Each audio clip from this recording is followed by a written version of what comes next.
Une bonne histoire suit toujours une certaine logique et c'est ce qui la rend à la fois accrocheuse et réaliste.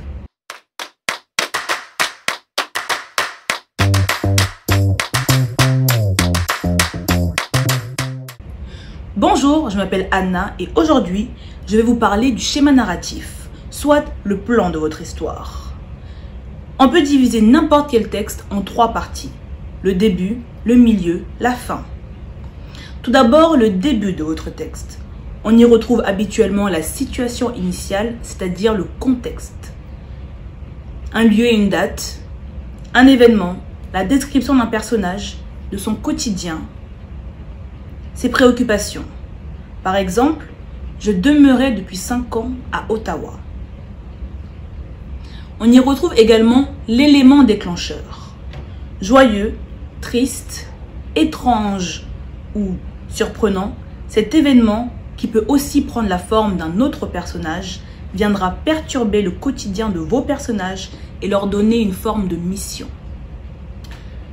Sachez aussi que vous pouvez commencer par l'élément déclencheur, comme l'a fait Albert Camus, dans les premières phrases de L'étranger, avec « Aujourd'hui, maman est morte ». Les lignes qui suivront serviront alors à instaurer le contexte et à faire comprendre au lecteur tout ce que cet événement vient perturber. S'ensuit le corps de votre texte, dans les péripéties et le dénouement. Les péripéties regroupent l'action, événements, aventures, pensées et paroles, toutes les tentatives de vos personnages destinées à rétablir l'ordre perturbé par l'élément déclencheur. Prenons l'exemple d'un personnage vivant dans une zone où la guerre vient d'éclater. Ici, l'élément déclencheur est la guerre. Et les péripéties, tout ce qui suivra l'annonce de la guerre, c'est-à-dire les inquiétudes, la décision de partir ou de rester, les défis quotidiens ou les tentatives d'améliorer la situation. Finalement, une action décisive, ultime, pourrait mettre un terme à la série de péripéties et permettre de rétablir l'ordre dans la vie de vos personnages. C'est le dénouement. Pour reprendre le même exemple, cela pourrait être un protagoniste venu sauver vos personnages, la découverte d'un lieu sécuritaire ou encore l'annonce de la fin de la guerre. Enfin, on retrouve la situation finale, la clôture de votre histoire. Un retour à la normale, un avant-goût du quotidien, du nouveau quotidien de vos personnages, une fin typique à la « ils vécurent heureux et eurent beaucoup d'enfants », ou une fin plus ouverte, laissant le lecteur dans le flou ou dans une réflexion.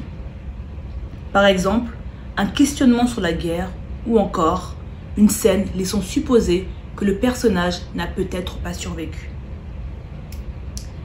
Évidemment, l'objectif n'est pas de copier-coller ce plan, ce schéma, mais de garder en tête les éléments qui vous permettront de construire votre histoire. Pour terminer, 3 conseils. Mon premier, lors de vos premières tentatives d'écriture, ayez une idée même vague du déroulement de votre histoire. Mon deuxième conseil, plus le scénario de votre histoire est simple et plus il sera facile à suivre pour votre lecteur. La vie étant trop longue pour être décrite en quelques lignes, choisissez un événement majeur ou un nom particulier pour la raconter. Mon troisième conseil, accordez une importance particulière à vos premiers et derniers mots. Accrochez votre lecteur, donnez-lui envie de poursuivre la lecture et maintenez cette dynamique jusqu'à la toute fin de votre histoire.